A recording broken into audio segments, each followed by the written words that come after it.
बिस्मिल्लाहिर्रहमानिर्रहीम, अस्सलाम वालेकुम। मैं हूँ आयशा एहतिशाम। आज की सबसे बड़ी खबर, हुकूमती वज़रा ने किया एक बड़ा दावा। पीटीआई की हुकूमत को किसी किस्म का कोई खतरा नहीं, माहौल हर तरह से साजगार है और अब इमरान खान बतौर वज़ीर आज़म लंबी इनिंग्स खेलेंगे। हुकूमत अब बहरानों से निकल आई है, तमाम मुश्किलात खत्म हो चुकी हैं और मुसीबतें जो हैं वो टल चुकी हैं। ये बड़े दावे आज हुकूमती वज़रा ने 2 साला कारकर्दगी पर प्रेस ब्रीफिंग के दौरान किए हैं। को साथ लेकर चलने के लिए एनआरओ देने के लिए तैयार नहीं है और ना इंशाअल्लाह ताला कभी होंगे। मैं कौम को ये बताना चाहता हूँ कि जिस तकलीफ के साथ, जिस रेजिलियंस के साथ उन्होंने इन हालात का मुकाबला किया, जिससे कि हम एक ऐसी स्टेज पे आ गए हैं, एक ऐसी नहज पे आ गए हैं जिससे कि हम अब ये कह सकते हैं कि अब हमारा अच्छा वक्त शुरू हो चुका है। वफाकी वजीर असद उमर जहां एक तरफ बड़े बड़े दावे कर रहे हैं और कह रहे हैं कि अब कोई खतरा नहीं है, सब अच्छा है, वज़ीर आज़म लंबी इनिंग्स खेलेंगे, वहीं वफाकी वजीर असद उमर एतराफ भी कर रहे हैं कि हुकूमत अपने सबसे बड़े 3 जो वादे हैं जो उन्होंने अपने वर्कर्स से किए, अपने वोटर्स से किए, अपने सपोर्टर्स से किए, उनमें बुरी तरह से नाकाम हुई है। असद उमर ने एतराज किया कि हुकूमत ने आते ही मीडिया को बुरी तरह से डील किया, जो किसी भी तरह मस्बत हिकमत अमली नहीं थी, जिसके बायस मीडिया बड़े बहरान से दो चार हुआ। दूसरी बड़ी गलती जिसे वफाकी वजीर असद उमर ने तस्लीम किया और एतराफ किया कि हुकूमत का सबसे बड़ा दावा कड़ा एहतसाब, शफाफ एहतसाब का वादा था। वज़ीर आज़म ने बार बार कहा कि एनआरओ नहीं दूंगा, लेकिन एहतसाब के बयानी को दुरुस्त साबित करने में हुकूमत बुरी तरह से नाकाम हुई है।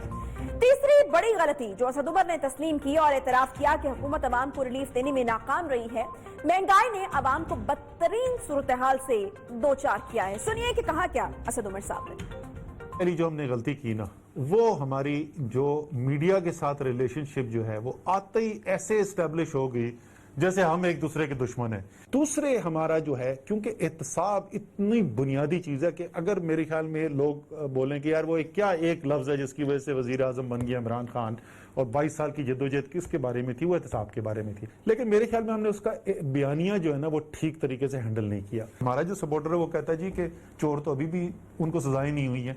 और तीसरी मेरे ख्याल में एक जो कमज़ोरी रही है वो खाने पीने की अशिया की जो कीमतें हैं, उसके अंदर उसमें आटे और चीनी की सबसे ज्यादा बात हुई है, लेकिन उसके अलावा भी ये एक ऐसी चीज है जो अभी तक हमें जिसकी वजह से परेशानी रही है।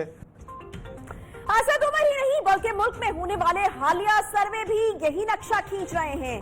अवामी जो सर्विस हमारे सामने आए हैं उनमें एक आईपॉ का सर्वे है और पल्स नामी सर्विस की रिपोर्ट शामिल है। हुकूमत की 5 बड़ी नाकामियों का जिक्र हुआ है जी इन सर्विस में, और सर्वे में अवाम ने कहा है कि हुकूमत 2 साल में महंगाई पर कंट्रोल करने में जो है वो नाकाम रही है बुरी तरह से। हुकूमत की दूसरी बड़ी नाकामी बेरोजगारी में रिकॉर्ड इजाफा होना है, जबकि institute for public opinion research में अवाम ने हुकूमत की तीसरी बड़ी नाकामी कप्तान की टीम में काबीना के बुरे अराकीन की मौजूदगी बताई है। जबकि इसी सर्वे रिपोर्ट में 4थे नंबर पर करप्शन पर काबू पाने में हुकूमती नाकामी भी शामिल है और अवाम ने हुकूमत की तरफ से बार बार यू टर्न लेने पर भी काफी नापसंदीदगी का इजहार जो है वो किया है। अगर हुकूमत को रिलीफ नहीं मिला, अगर महंगाई कम नहीं हुई, अगर करप्शन पर काबू नहीं पाया जा सका, अगर हुकूमत शफाफ एहतसाब करने में नाकाम है, अगर हुकूमत की काबीना के अरकान की कारकर्दगी ठीक नहीं और अगर हुकूमत और वज़ीर आज़म बार बार बड़े ऐलान करते हैं और फिर इन पर यू टर्न ले लेते हैं, तो ऐसी सूरत हाल में सवाल पैदा ये होता है कि वज़रा किस तरह से ये दावा कर रहे हैं कि हुकूमत अब मुस्तहकम है, इसे कोई खतरा नहीं है, वज़ीर आज़म लंबी इनिंग्स खेलेंगे। पिछले 2 साल में अवाम से किए गए वादे पूरे नहीं हुए, दावे बार बार किए गए। अब एक बार फिर से दावा किया गया कि हुकूमत बहरानों से निकल चुकी है। पिछले 2 बरस में अवाम की मुसीबतें बढ़ती रही, लेकिन वज़ीर आज़म एक ही बात कहते रहे। अवाम ने जब जब मुश्किलात पर दुहाई दी, जब जब हुकूमती अरकान ने अवामी दुख का इजहार किया, वज़ीर आज़म ने कौम को एक ही पैगाम दिया, वो कौमी तसल्ली जो बार बार वज़ीर आज़म देते रहे और जिसकी गूंज पिछले 2 साल से पूरा पाकिस्तान सुन रहा है, वो हुकूमत का कौमी बयानिया ये है। मैं अपनी कौम को सिर्फ एक चीज कहना चाहता हूँ, सबसे पहले घबराना नहीं। मुश्किल वक्त जिंदगी का एक हिस्सा है, इससे डरते नहीं है, इससे घबराते नहीं है। कभी घबराना नहीं है आपने, घबराना नहीं है आपने, इससे कभी घबराना नहीं है।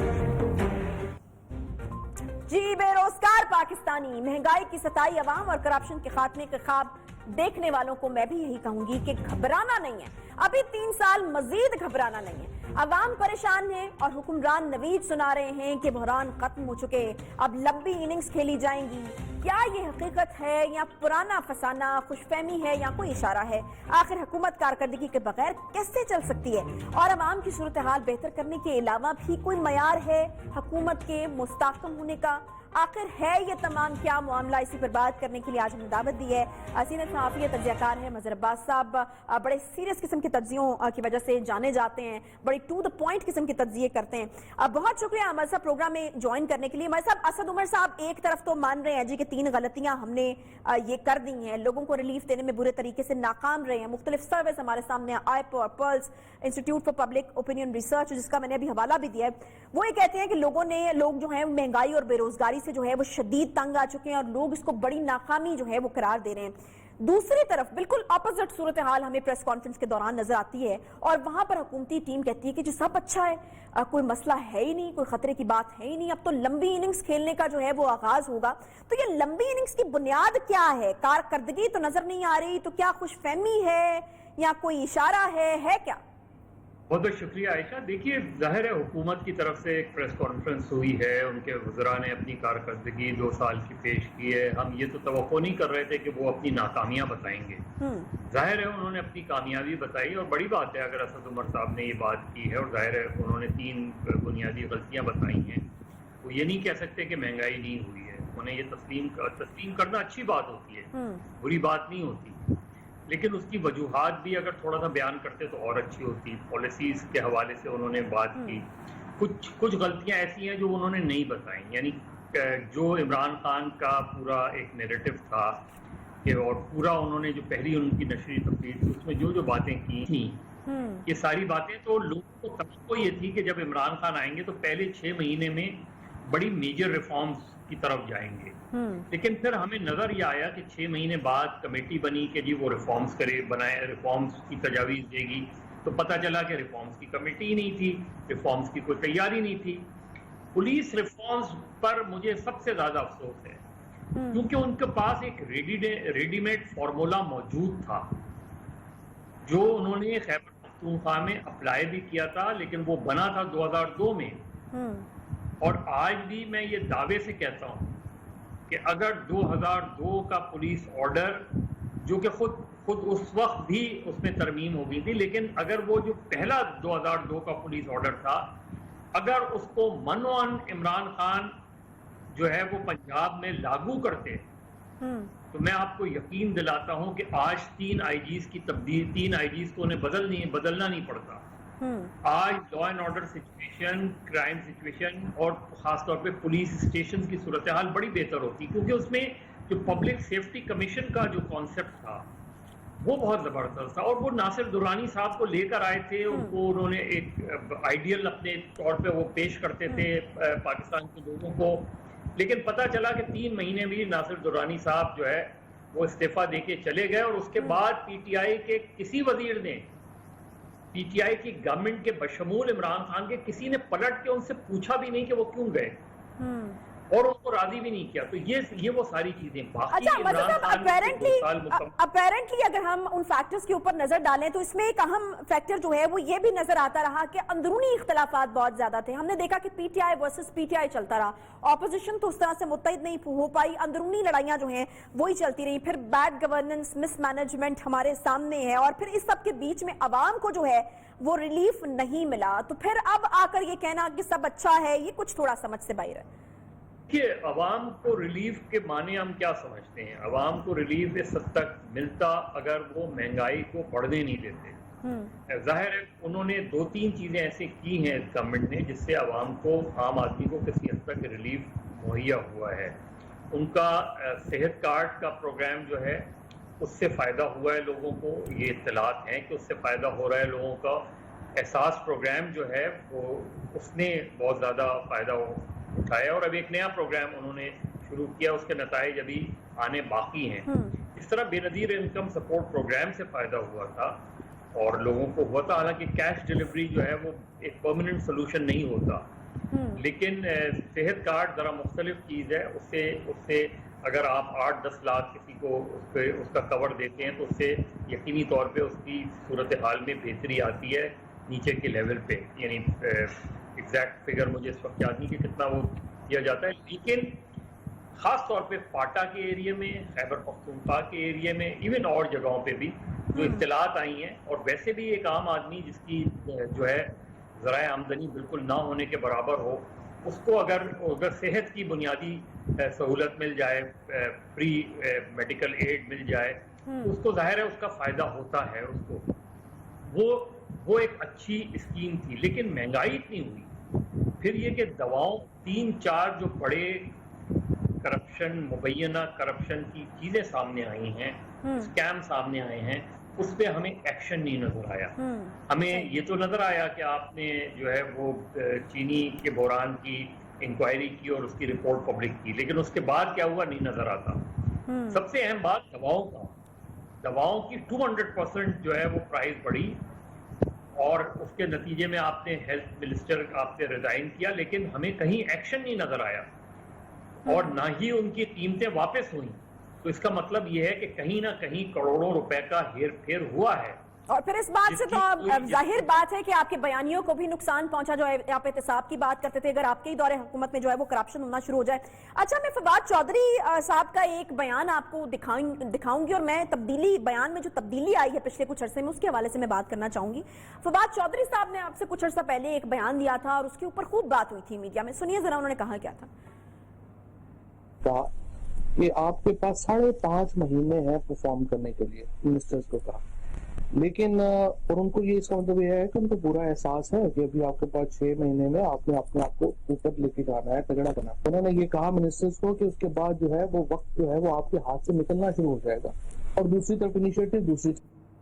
اچھا, اب یہ جو بیان ہے نا, یہ اس طریقے سے بدلا کہ ایک اور جو وفاقی کابینہ کے منسٹر ہیں, انہوں نے اس سے بڑی ہی اپوزٹ قسم کی بات جو ہے وہ کرتی. میں زلفی بخاری صاحب کی بات کر رہی ہوں, جنہوں نے اپوزیشن کو کہا کہ آپ کوئی اور کام ڈھونڈ لیں, ہم تو اب 8 سال یہیں پر ہیں. انہوں نے کیا کہا وہ بھی دیکھیے ذرا. دیکھتا ہوں کہ جو ہمارے اگلے 8 سال رہ گئے ہیں وہ ایک پاکستان کے لیے بڑے بہترین 8 سال ہوں گے. 8 سال, 2 سال گزر گئے ہیں, 5 سال کی ٹرم ہوتی ہے, تو اگلے 8 سال انشاءاللہ ہم آپ کو واقعی ایک نیا پاکستان آپ کے سامنے ڈالیں گے. اس سے پہلے ہم کہیں نہیں جا رہے. کوئی نوکری ڈھونڈ لیں 8 سال کے لیے, کام شام کریں, بہت ہو گیا ملک کو. اچھا مرزا, پہلے 6 مہینے تھے, 6 مہینے کا الٹیمیٹم تھا, اب پورے 8 سال ہیں, اپوزیشن کوئی اور کام ڈھونڈ لے, اور آج پھر سے جو ہے وہ اس چیز کے اوپر زور دیا گیا کہ اب کپتان جو ہے وہ پچ کے اوپر سیٹ ہو چکے ہیں, لمبی اننگز کھیلی جائے گی. تو یہ جو اس قدر مطمئن اور کانفیڈنٹ حکومتی ٹیم دکھائی دیتی ہے, کیا کوئی تسلی دی گئی ہے ان کو, کیوں ایک دم سے جو یہ تبدیلی آپ دیکھ رہے ہیں؟ تو ایک تو عمران خان کر کہیں, کسی کو الیکٹڈ کہیں, وہ سب اپنی جگہ ہے, لیکن پاکستان کی جو 30-40-50 سال کی تاریخ, جو سیاسی تاریخ ہے, یعنی میں 70 سے لے کے آج تک کی بات کر رہا ہوں, اس میں یہ ساری چیزیں رہی ہیں, part of the political game رہی ہیں. عمران خان نے اور ان کے جو بھی ساتھی تھے, انہوں نے یہ فیصلہ کر لیا کہ ہمیں اس طرح کے کسی کانفلکٹ میں نہیں جانا. ان کی ایک خوش قسمتی یہ ہے, اور عمران خان اس معاملے میں اپنے آپ کو خوش قسمت سمجھیں, کہ پیپلز پارٹی اور نون لیگ کی گورنمنٹ نے ان کو جو حکومت دی وہ ٹیرر فری گورنمنٹ تھی. یعنی ان دونوں جماعتوں نے اپنی حکومتوں میں اس ٹیررزم کو فیس کیا. وہ وکٹمز رہے, بے نظیر بھٹو شہید ہو گئیں, کئی عوامی نیشنل پارٹی کے لوگ مارے گئے, MQM کے کوئی لوگ بہت سے لوگ مارے گئے, پیپلز پارٹی اس کا ٹارگٹ رہی. لیکن انہوں نے سوات سے لے کے شمالی وزیرستان تک جو آپریشن, جس کو آج بڑے فخر سے عمران خان اور دوسرے لوگ کہتے ہیں, عمران خان اس وقت جب یہ آپریشن ہو رہے تھے تو وہ دوسری سائڈ پہ کھڑے تھے. ان کا جو بیانیہ کسی حد تک تبدیل ہوا کو دیکھ بھی لیں اس طرح سے. کرونا ایک بڑا چیلنج تھا خان صاحب کے دور حکومت میں, لیکن اب وہ بھی الحمدللہ وہ ٹائم گزر چکا ہے, پورے طریقے سے نہیں لیکن بہرحال جو ہے وہ کافی حد تک گزر چکا ہے. اب آپ کیا سمجھتے ہیں خان صاحب کو، اب جو 3 سال رہ گئے ہیں، کیا لگتا ہے آپ کو کون سی ایسی اہم چیزیں ہیں جن کے اوپر فوکس کرنے کی ضرورت ہے اور وہ اب ناگزیر ہیں؟ کیونکہ اگلے 5 سال بعد پھر الیکشن ہے، آپ کو الیکشن میں جانا ہے، عوام نے آپ سے سوال پوچھنے ہیں، تو کون سی ایسی چیزیں ہیں مجد صاحب کہ آپ کو لگتا ہے کہ اب ان کے اوپر فوکس ہونا چاہیے؟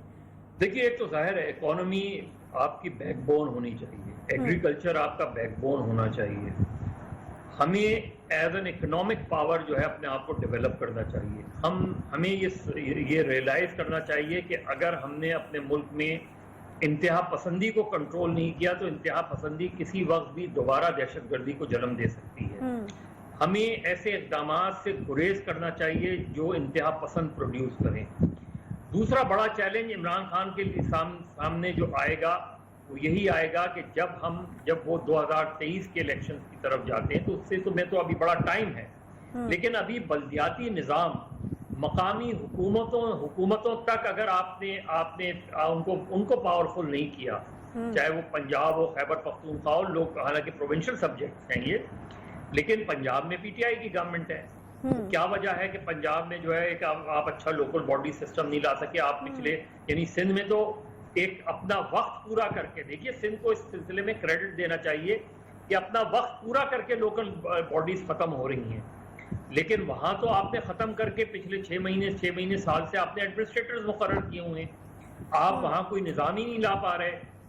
حالانکہ یہ بھی ایک بہت بڑا جو ہے وہ وعدہ تھا کہ اختیارات کو جو ہے وہ نیچے تک منتقل کیا جائے گا۔ بہت شکریہ مظہر عباس صاحب ہمارے ساتھ موجود تھے، اور اب اس تمام صورتحال کو اگر ہم دیکھیں جس میں جو وعدے کیے گئے تھے وہ وفا نہیں ہو پائے، تو عوام جو ہے بس وہ یہی کہتی ہوئی نظر آتی ہے کہ کیا ہوا تیرا وعدہ، وہ قسم وہ ارادہ۔ ایک چھوٹا سا بریک لیتے ہیں، بریک کے بعد واپس آتے ہیں، ساتھ رہیے۔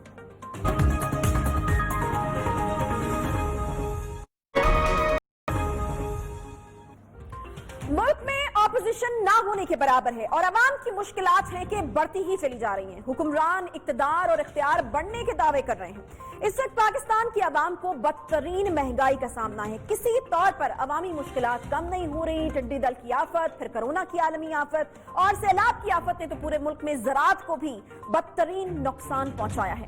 لیکن سب سے بڑی مصیبت ہے جی مہنگائی، جو بڑھ رہی ہے، کم ہونے کا نام نہیں لے رہی۔ وزیر اعظم نے مہنگائی کے خاتمے کے بڑے بڑے دعوے کیے، بڑے اعلان کیے، مافیا کو کنٹرول کرنے کی باتیں بھی ہوئی۔ اس ملک میں مہنگائی کرتے ہیں پیسے بنانے کے لیے، ایک ایک مافیا کو ہم پکڑیں گے، انشاءاللہ ایک کو نہیں چھوڑیں گے۔ جو اس ملک کے اندر یہ بڑے بڑے مافیاز بیٹھے ہوئے ہیں جنہوں نے اس ملک کو پیچھے رکھا ہے، انشاءاللہ ہم اس کا مقابلہ کریں گے، ہم چینج کریں گے اس ملک۔ لیکن جی نہ تو مافیا کنٹرول ہوا، نہ ہی قیمتیں کم ہوئی۔ حد تو یہ ہے کہ وزیراعظم جس بات کا نوٹس لیتے ہیں وہ بازار سے غائب ہو جاتی ہے، اور اس بحران کی کیفیت کو حکومت بدلنے میں بری طرح سے ناکام ہوئی ہے، جس کی وجہ سے اب بدترین غذائی قلت کا بھی اندیشہ جو ہے وہ ظاہر کیا جا رہا ہے۔ 2016 حکومت کی کارکردگی کے حوالے سے خود سرکاری اعداد و شمار یہ بتا رہے ہیں کہ اشیاء خوردنوش کی قیمتوں میں نمایاں اضافہ ہوا ہے، سستی روٹی کا خواب پورا نہیں ہو سکا ہے، اور مہنگائی میں اضافے نے غریب کی کمر توڑ کر رکھ دی ہے۔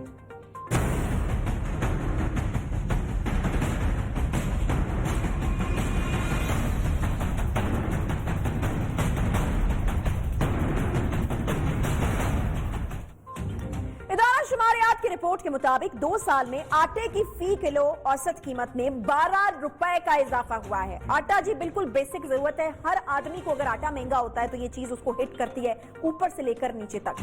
2 سالوں کے دوران آٹے کی 20 کلو تھیلے کی جو اوسط قیمت ہے اس میں 331 روپے کا اضافہ ہوا، اور موجودہ حکومت کے 2 سالوں میں چینی کی اوسط قیمت، ایک اور بیسک چیز، فی کلو 40 روپے تک بڑھ گئی۔ 2 سال میں دال مسور 38 روپے، دال مونگ 115 روپے، دال ماش کی قیمت میں 95 روپے کا اضافہ ہوا۔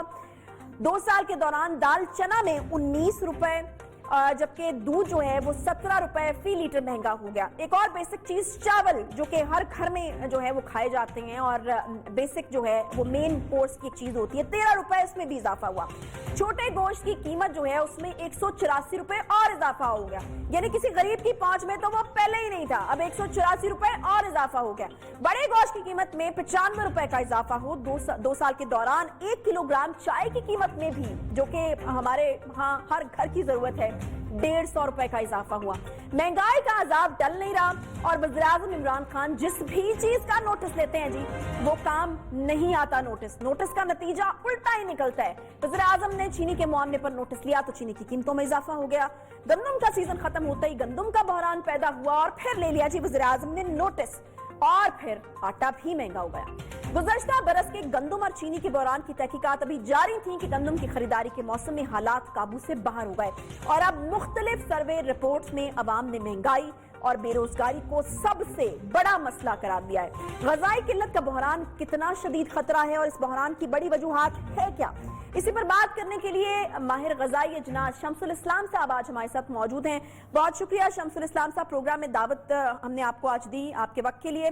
इदारा शुमारियात की रिपोर्ट हमारे सामने है, वो ये कह रहे हैं कि 2 साल में जो है वो महंगाई में बेपनाह इजाफा हुआ है। महंगाई को एक बड़ी वजह करार दिया जा रहा है खान साहब की हुकूमत की रेपुटेशन जिसने खराब की है। मैं आपसे जानना ये चाहूंगी कि आपको क्या समझ आता है, ऑब्वियसली आप एक्सपर्ट हैं इस चीज के, हुआ क्या, महंगाई की वजूहात क्या थी, मिसमैनेजमेंट, गफलत या हुकूमत की गलत पॉलिसीज?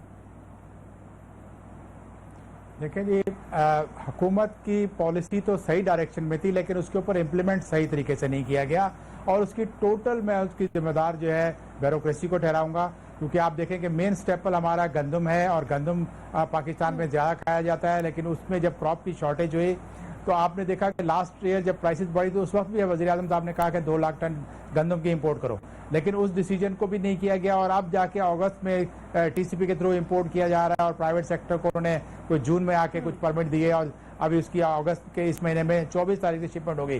तो ये 10-11 महीने का डिले एक जो है उसके अंदर किया आपने गंदम की इंपोर्ट में। फिर शुगर की इंपोर्ट के लिए भी जो है हिदायत थी वादे तौर पे प्राइम मिनिस्टर साहब की कि जी इसको इंपोर्ट करना है और शुगर एडवाइजरी बोर्ड जो है जनवरी के एंड में उन्होंने एक मीटिंग में ये तय किया कि चीनी की इंपोर्ट की जाएगी 3 लाख टन और ताकि इंटरवेंशन करके हम उसकी प्राइसेस को नॉर्मलाइज करें, लेकिन वो भी नहीं हुआ और आज जो है अगस्त में आज टेंडर खुला है टीसीपी का 3 लाख टन का, जबकि अगस्त में चीनी की प्राइस हमेशा सीजनल में होता है कि टाइम पे बहुत पीक होती है इंटरनेशनल मार्केट में। तो एक तरफ तो ब्यूरोक्रेसी ने जो कनाइवस था, इनका जो गठजोड़ था शुगर बैरन के साथ, उसको पूरा उन्होंने करा और उसकी कीमत को बढ़ने दिया, यहाँ तक कि 90 से 91 रुपए किलो आज चीनी एक्समिल होलसेल में चली गई है। और जो आपने पिशावर में देखेंगे कि तो वहां तो आपकी 110 से 115 रुपए किलो तक चीनी हो गई है। तो ये सारा जो है ब्यूरोक्रेसी ने इस हुकूमत को खास तौर पे प्राइम मिनिस्टर साहब को बदनाम करने के लिए, क्योंकि हमने देखा कि डे 1 से उनके बयानात आ रहे थे कि हम माफिया को नहीं छोड़ेंगे, हम ये नहीं करेंगे, हम इनके ऊपर क्रैक डाउन करेंगे, लेकिन जब वो इंक्वायरी कमीशन बैठा उसने भी पॉलिसी में हर चीज डिटेल इन्वेस्टिगेशन करी और बताया, उसके बावजूद फिर एक्शन में डिले हुआ। और ये सारे डिले की वजह से, ब्यूरोक्रेटिक डिले की वजह से, जो सदियों से आपके जो है दहाइयों से इन शुगर बैरन के साथ मिले हुए थे, उन्होंने उन शुगर बैरन का ये क्या जिद में होता है? आपने कहा कि ब्यूरोक्रेसी जो है वो उस तरह से साथ नहीं देती, क्या जानबूझ के रोड़े अटकाए जाते हैं? जिस चीज के ऊपर खान साहब, अब तो ये बात ही बन गई हुई है ना कि खान साहब जिस चीज के ऊपर नोटिस लेते हैं वो चीज महंगी हो जाती है, तो ये क्या जिद है? कोई ईगो की कोई मसला है जो कि प्राइम मिनिस्टर साहब और ब्यूरोक्रेसी के दरमियान में चल रहा है कि जिस चीज के ऊपर नोटिस लेना है वो मसला हल नहीं होना? देखें जी, ब्यूरोक्रेसी की अगर आप क्वालिटी देखें तो 60s 70s तक तो क्वालिटी बेहतर थी, लेकिन 70s के बाद हमारी ब्यूरोक्रेसी की जो क्वालिटी है, जो डिलीवर उन्होंने करना है वो नहीं रही और उसके बाद ब्यूरोक्रेसी के अंदर विंग्स बन गए और रूलिंग पार्टीज जो थी उन्होंने अपने विंग्स बना लिए उसके अंदर और वो एक दूसरे को सपोर्ट करते हैं। यही वजह हुई कि आप जब आप देखेंगे 2 साल से जब प्राइम मिनिस्टर इमरान खान साहब की हुकूमत बनी है तो उसमें मुसलसल ब्यूरोक्रेसी डिले कर रही है, चाहे वो पेट्रोल की प्राइस हो, चाहे वो खाने पीने की चीजें हो, यहाँ तक कि ऑर्डिनेंस बना दिया गया, प्रॉफिटेरिंग का ऑर्डिनेंस बना, उसके ऊपर भी सूबों में अमल नहीं हुआ। सिर्फ क्योंकि वफाक का तो दायरा जो है वो महदूद है, वो सिर्फ जो है आपके इस्लामाबाद कैपिटल सिटी तक वो महदूद रहते हैं, लेकिन बाकी जगह इंटरवेंशन करनी थी, उसके ऊपर ऑर्डिनेंस के ऊपर इंप्लीमेंट कराना था, वो डिस्ट्रिक्ट मैनेजमेंट के जो ब्यूरोक्रेसी होती है उनको करना होता है। आप अगर देखें तो कराची में मैं आपको बताऊं कि 1 साल तक तो जो है वो कमिश्नर की जो प्राइस लिस्ट है वही अपडेट नहीं हुई थी, अभी रिसेंटली कुछ जून में जाकर उन्होंने अपडेट किया है। तो वो तमाम एक सिस्टम जो है, एक इसका ब्यूरोक्रेटिक सिस्टम तकरीबन वो तबाह हो चुका है, क्योंकि अब वहां पर लॉयल्टी रह गई है अपनी पार्टी के विंग्स के लोगों की, लेकिन यहाँ पर जो डिलीवर करना है, जो नेशन का उन्होंने ख्याल रखना है वो नहीं हो रहा। यही वजह है कि आपको क्राइसिस बहरान दर बहरान आपको नजर आ रहे हैं और आइंदा भी आपको ये बहरान मजीद नजर आएंगे, क्योंकि वो ब्यूरोक्रेसी को आपको चेंज करना होगा। हमारा अगर आप दुनिया में देखें तो हमारी ब्यूरोक्रेसी का जो लेवल है वो दुनिया की तकरीबन हर गवर्नमेंट से नीचे चला गया है, हर मुल्क से नीचे चला गया है। हमारे यहाँ जहाँ पे अगर आप यूएई में ये देखें या किसी और कंट्री में कंपेयर करते हैं तो वहां पर ब्यूरोक्रेसी जो है वो वर्क करती है like a private party, like a incorporation. एक गवर्नमेंट जो होती है वो एक्ट करती है लाइक अ इनकॉर्पोरेशन, लेकिन यहाँ पर वो एक पूरा एक गठजोड़ ऐसा चलता है कि वो उन्होंने माफिया को फायदा पहुंचाना होता है, क्योंकि उनके साथ उनका एकेडमी से जब वो एंटर होते हैं ब्यूरोक्रेसी ट्रेनिंग करने के लिए, वहां से उनका ताल्लुक बनता है और जब तक वो सेक्रेटरी नहीं बन जाते वहां तक उनका पूरा ताल्लुक चलता है, फिर वो उनको पूरा सपोर्ट करते हैं। आप देखेंगे अगर आपने ये रिपोर्ट पढ़ी। जी शमसुल इस्लाम साहब, मैं यही जानना चाह रही हूँ कि अभी आपने कहा कि मजीद चीजों के बहरान जो हैं वो आ सकते हैं, ये तो आवाम के लिए फिर एक और टफ टाइम जो है वो आने वाला है। मुझे बताइएगा कि क्या नए साल के आगाज पर गंदम और आटे के बहरान भी पैदा होने का खदशा है, क्योंकि इस हवाले से इत्तलात आ रही हैं कि ये बहरान जो है वो पैदा हो सकता है।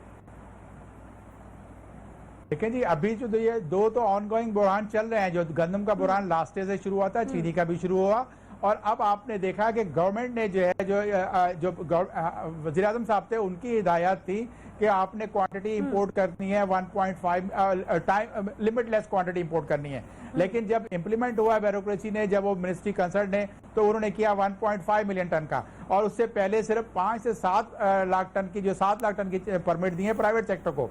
तो वो जब गंदम इंपोर्ट करने जा रहे हैं और उसमें उन्होंने कंडीशन ही रख दी कि आप जो है अनलिमिटेड टाइम के लिए होगा। आप देखिए एक मज़हका का खेज बात है कि आपका जो ग्रोअर है वो आपकी वीट की प्लानिंग करता है दिसंबर से, अगर वो उसके पास जो है गंदम यहाँ पे जो 15 लाख टन आप टीसीपी इंपोर्ट करने जा रही है, प्राइवेट सेक्टर 7 लाख, तो ये 22 लाख टन कब तक आएगा, और कब उसके ऊपर अगर ये लिखा होगा कि ये अनलिमिटेड टाइम का है तो ये अगली क्रॉप को भी अफेक्ट करेगा, और आप जो है नेक्स्ट ईयर फिर एक बहरान की तरफ जाएंगे, क्योंकि जब आपकी इंपोर्टेड गंदम लोकल मार्केट में होगी तो उसकी ग्रोअर को कोई इंसेंटिव नहीं नजर आएगा। इस्लाम साहब माहिर अमूर इजनास हमारे साथ मौजूद थे। आवाम के लिए जो है अब वो नए जो बहरान है वो सर उठाते हुए बहरहाल हमें नजर आ रहे हैं। वजह जो है वो शमसुल इस्लाम साहब के मुताबिक ब्यूरोक्रेसी का जो कॉर्पोरेट साथ ना करना है और उनकी तरफ से जो है वो रोड़े अटकाना बताई जा रही है। बहरहाल हमें अंदरूनी मामला के ऊपर तो हमने काफी बात की कि हुकूमत की जो है वो क्या पॉलिसीज रही और फिर कारकर्दगी क्या रही, और अभी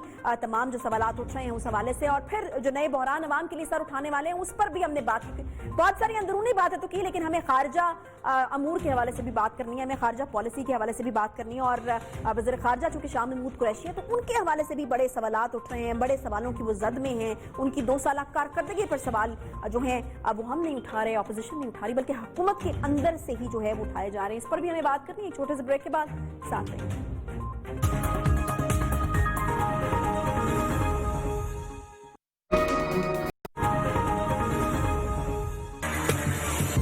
साउथ एशिया में देखिए कि पाकिस्तान नहीं, जितनी मेंबर स्टेट्स हैं वो हिंदुस्तान के जो एक्सपेंशनिस्ट डिजाइन्स हैं उस पर उन्हें मोतरिज है। कश्मीर का मसला उतना ही पुराना है जितना पाकिस्तान है, और इमरान खान साहब की हुकूमत ने और उनकी रहनुमाई में इसको इंटरनेशनलाइज किया गया। 1 साल में 3 मरतबा सलामती काउंसिल में कश्मीर का मसला ज़ेरे बहस आता है। पाकिस्तान और चीन के जो दरीना ताल्लुकात हैं उनको मजीद मुस्तहकम कैसे करना है, अफगानिस्तान का देर पा हल पॉलिटिकल सोल्यूशन है। बिल आखिर दुनिया कायल हुई। अल्हम्दुलिल्लाह आज सारी दुनिया कह रही है कि पॉलिटिकल सेटलमेंट को वो तरजीह दे रहे हैं। यूरोपियन यूनियन आपका बहुत बड़ा ट्रेडिंग पार्टनर है। हमने इंगेज अफ्रीका इनिशिएटिव लॉन्च किया फॉरेन ऑफिस में प्राइम मिनिस्टर।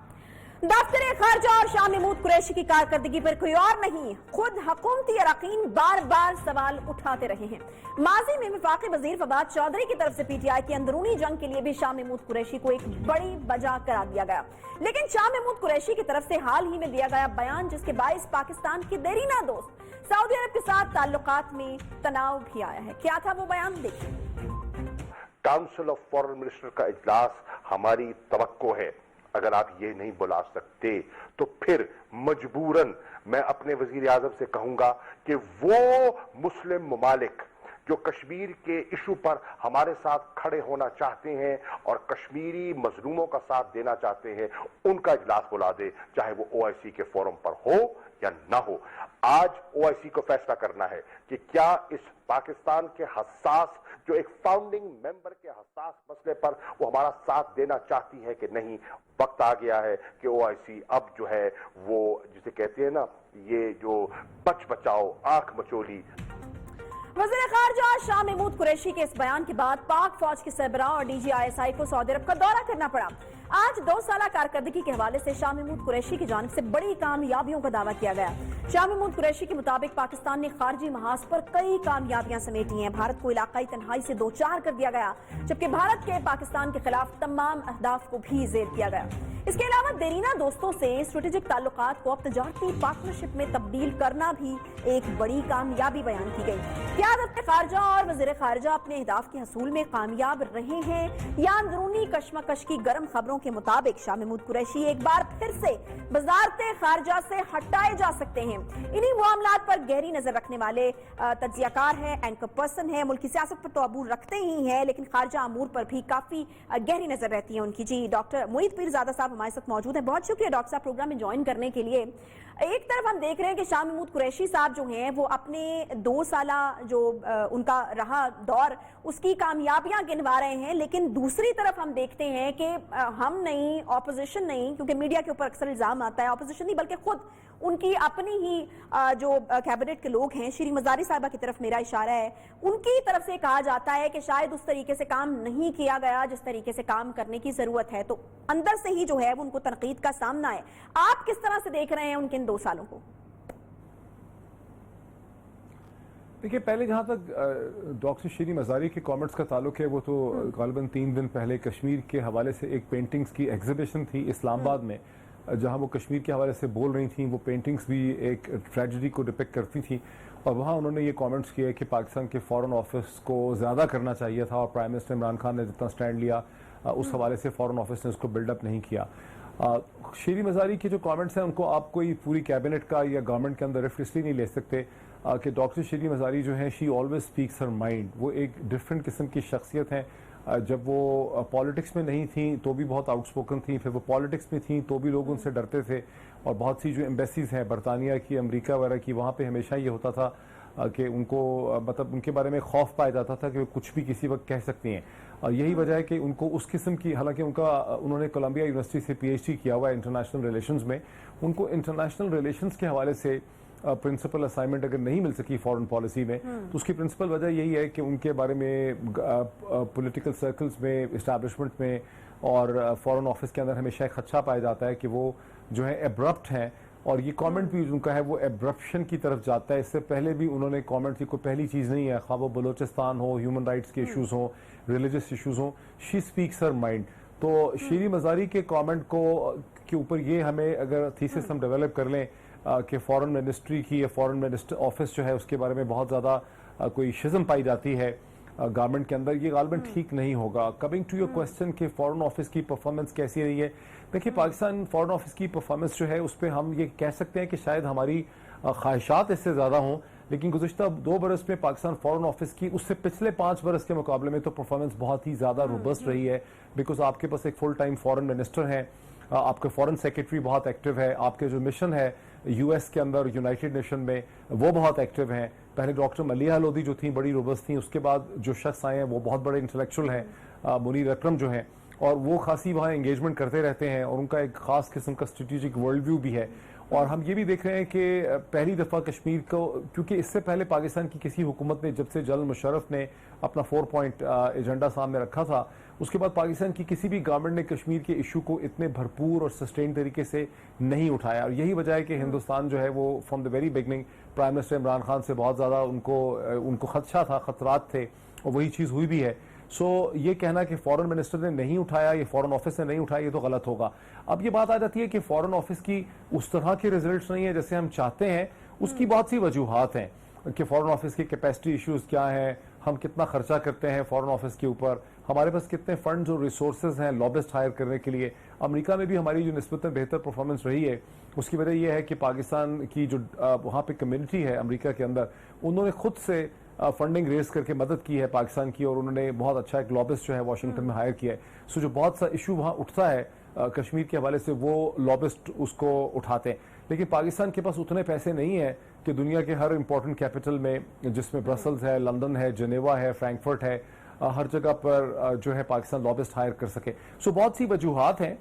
میرے نہیں خیال کہ گورنمنٹ کے اندر کوئی بہت زیادہ فورن آفس کے حوالے سے, فورن منسٹر کے حوالے سے, کشمیر کے حوالے سے جس کی وجہ سے فورن منسٹر صاحب کو کافی کرٹیسزم لینا پڑا, ان کے اوپر بڑی تنقید ہوئی, وہ سعودیہ کے حوالے سے تھا, اور اس کے بعد پھر ہم نے دیکھا کہ اس ایشو کو جو ہے وہ ٹیکل کرنا پڑا, اور ایک احتمال یا خدشہ یہ پیدا ہوا کہ دونوں ممالک کے بیچ میں تعلقات جو ہیں وہ خراب ہو سکتے ہیں. وہ جو سٹیٹمنٹ تھا وہ اس کو آپ کس طرح سے دیکھتے ہیں, اور آپ کو کیا لگتا ہے کہ وہ سٹیٹمنٹ جو ہے وہ نہیں دینا چاہیے تھا قریشی صاحب کو؟